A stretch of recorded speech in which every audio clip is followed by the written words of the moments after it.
बात मत कर, घर में सौत आ गई तो तेरी बर्बादी हो जाएगी। और क्या जवाब देते राजा उत्तानपाद अपने प्राण प्यारी सुनीति को?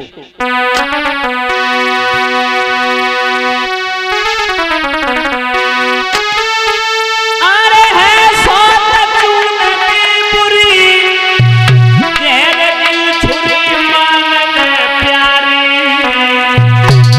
और बाबत दिए निकालने की करे तेरी वारी। मान ले अभी कुछ नहीं बिगड़ा, मान ले, नादान मत बन।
तो कोई पड़ोसन तो नहीं बहकाई गई, दूसरी शादी ना ना ना, घर में नई नवेली औरत आएगी, मुझे गुलाम बना लेगी, तुझे दासी बना लेगी, जीवन की बर्बादी हो जाएगी। घर में आबादी तो होगी लेकिन तेरी बर्बादी हो जाएगी। इसीलिए दूसरी शादी के लिए मुझे मजबूर मत कर। परीक्षा की रानी बोली हम और औरतों जैसी थोड़ी हूँ, अगर वो आएगी लड़ाई करेगी झगड़ा करेगी तो मैं न्यारी हो जाऊंगी, अलग चूरो रख लूंगी, लेकिन पिया मैं तुम्हारे चेहरा से ये निर्वंशिया का कलंक छुटाना चाहती हूँ। जो कुछ होगा मैं सब कुछ कष्ट मुसीबत आपत्ति विपत्ति झेलने के लिए तैयार हूँ, लेकिन तुम दूसरी शादी कर लो। परीक्षित जी राजा बोले तू अपने पैर में कुल्हाड़ी मार रही है, अपने गले में फांसी का फंदा डाल रही है, मान ले भी कुछ नहीं बिगड़ा। परीक्षित जी राजा ने सारी रात समझाया रानी सुनीति को, लेकिन वो मैया ने एक भी बात नहीं मानी। कहा पिया तुम दूसरी शादी कर लो। परीक्षित जी रानी एक ही रटन लगा के रखती रही, माताओं दूसरी शादी कर लो, दूसरी शादी कर लो। अरे मेरी कोख से कोई संतान पैदा नहीं हुई तो क्या हुआ, घर में सौत आएगी, उसकी कोख से कोई न कोई पुत्र कोई न कोई कन्या पैदा अवश्य हो जाएगी। इधर परीक्षित जी सारी रात गुजर गई। अरे राजा रानी दुखी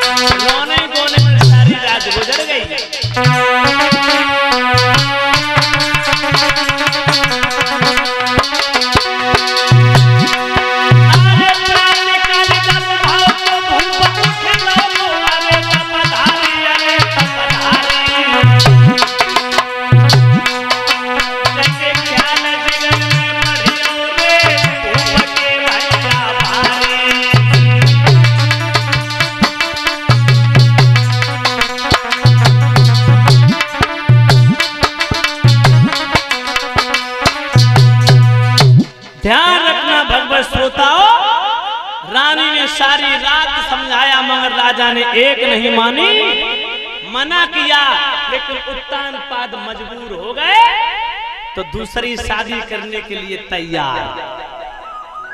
राजा चल के महलों से राज दरबार में पहुंचे। मंत्री ने खड़े होकर के राजा का प्रणाम, राजा का मान और सम्मान किया, राजा को प्रणाम किया। महाराज, इस मंत्री का महाराज के चरणों में प्रणाम स्वीकार हो। सदा प्रसन्न रहो मंत्री। महाराज बोलिए। आज बड़े चिंतित नजर में आ रहे हो महाराज। चिंतित क्या मंत्री, आज सारी रात नींद नहीं आई। नींद महाराज? हाँ। क्या बिस्तर लगाना भूल गए थे? बिस्तर भी लगाया था मगर फिर भी नींद नहीं आई महाराज। हाँ। फिर क्या भोजन ग्रहण करना भूल गए? भोजन भी किया था मगर मुझे नींद नहीं आई। महाराज बात क्या है? कुछ ना कुछ कारण तो है महाराज। बात ये है, क्या? मैं निर्वंशिया हूँ। हाँ महाराज। कोई संतान की उत्पत्ति नहीं हुई। हाँ तो महाराज मेरी रानी ने आज दुख प्रकट किया है और हमसे ये कहा क्या? कि तुम दूसरी शादी कर लो। अच्छा महाराज। हाँ। महाराज बोलिए। जो बात आज रानी ने कही है, यही बात मैं बहुत दिन पहले कहना चाहते थे, लेकिन हमने इसलिए नहीं कही महाराज, कहीं आपको कोई बुरा ना लग जाए। नहीं, इसमें बुरा लगने की क्या बात है भाई। महाराज अगर तुम्हारी सबकी इच्छा है। मेरी तो इच्छा है बिल्कुल। कोई बात नहीं। महाराज आपकी इच्छा क्या है? मैं ये सोचता हूँ समाज के लोग क्या कहेंगे। महाराज हाँ। ये समाज के लोग कुछ नहीं कहेंगे महाराज, आपको समाज का डर है महाराज। जब राजा की संतान ना होने के कारण में दूसरा विवाह कर सकता है महाराज। आप कोई बात नहीं मंत्री, अगर तुम सबकी इच्छा है, सबकी इच्छा है महाराज, तो जा करके कोई सुंदर राजकुमार की, कोई सुंदर कन्या देख करके आओ, किसी राजा की राजकुमारी। ठीक है महाराज। मेरे विवाह की प्रक्रिया प्रारंभ करो। ठीक है महाराज। परीक्षित जी, मंत्री ने एक मगध से नाम का राजा था, उसकी कन्या का नाम था सुरुचि, जो स्वयं में रुचि रखती थी, दुनिया से कोई लेना देना नहीं। सुरुचि नाम की सुंदर सुकुमारी के साथ में राजा उत्तानपाद का परीक्षित जी दूसरा विवाह हर्ष उल्लास के साथ में संपन्न होता है। जैसे ही विवाह संपन्न हुआ, राजा दूल्हा बन के गए, भामने पड़ी, विधि विधान पूर्वक विवाह संपन्न होता है। और विवाह संपन्न होने के साथ साथ जो सुरुचि राजा की छोटी रानी बनके, जो नवदुल्हन बनके तैयार होती है, डोला में बैठ करके राजा अपने राज अयोध्या के लिए प्रस्थान करते हैं। इधर अयोध्या नगर नवदुल्हन की तरह सजा हुआ है। सब लोग बड़े प्रसन्न हैं। बोले राजा दूसरी शादी करके आ रहे, नई रानी को लेके आ रहे। क्या विवाह करें अब हमें आए, खुशी सब ने मनाई है।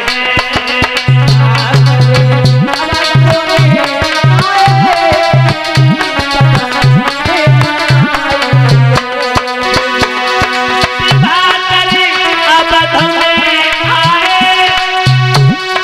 खुशी सब ने मनाई है। पहली रानी सुनीति थी, पहली रानी सुनीति थी, दूसरी सुरुचि आई है।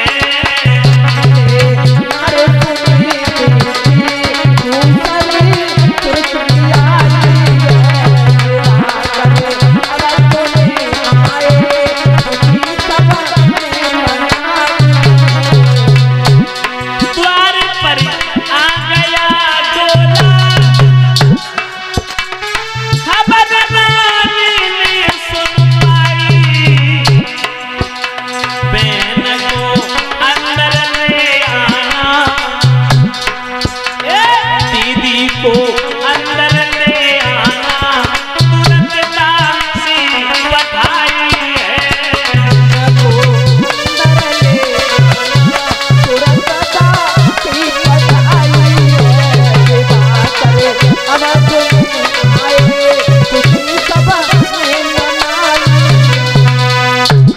जैसे ही परीक्षित जी दूसरी शादी करके राजा उत्तानपाद अयोध्या के निकट आए, डोला दरवाजे पर खड़ा है। छोटी रानी दरवाजे पर खड़ी है, डोले के अंदर बैठी हैं। बड़ी रानी सुनीति को पता चला कि मेरी सौत का डोला दरवाजे पर खड़ा। दासियों को भेजा कर जल्दी बुला करके लाओ। दासियां भागी। परीक्षित जी दौड़ करके छोटी रानी सुरची के डोला के पास में आई और धीरे से एक शब्द मुंह से निकाला, छोटी रानी, छोटी रानी। दासी? हाँ। छोटी रानी क्या मतलब? मैं तुमसे कह रही हूँ, आपको बड़ी रानी याद कर रही है महलों में। इसका मतलब महाराज का पहले विवाह हो गया। और क्या तुम्हें 80 साल को बुढ़ा नौजवान दिखाई दे रहा हो? फिर मेरे साथ में शादी हो गई थी, मगर बड़ी रानी सुनीति की कोख से कोई संतान पैदा नहीं हुई, इसीलिए राजा ने मजबूर होकर के तुम्हारे साथ में विवाह किया कि तुम्हारी कोख से कोई ना कोई संतान पैदा हो जाए। दासी बोलो। जाओ महाराज को पहले बुला करके लाओ, मैं उन्हीं से बात करूंगी, उसके बाद मैं अंदर जाऊंगी। क्यों? पहले तुम बुला करके लाओ महाराज को। उत्तान पात को बुला करके दासियों ने रानी के डोला के पास में खड़ा कर दिया। राजा बोला, अंदर जाओ ना देवी। क्या बात है, क्यों खड़ी हो यहाँ, बहुत देर हो गई। सुरुचि कहने लगी, महाराज अंदर तो मैं बाद में जाऊंगी, पहले हमें ये बताओ कि मेरे साथ में इतना बड़ा विश्वासघात क्यों किया? क्यों? सुरुचि कहने लगी, अब तुम्हारे घर में पहले से औरत मौजूद थी तो फिर मेरे साथ में शादी क्यों की? मेरे जीवन को बर्बाद क्यों किया? और क्या बोली है वो?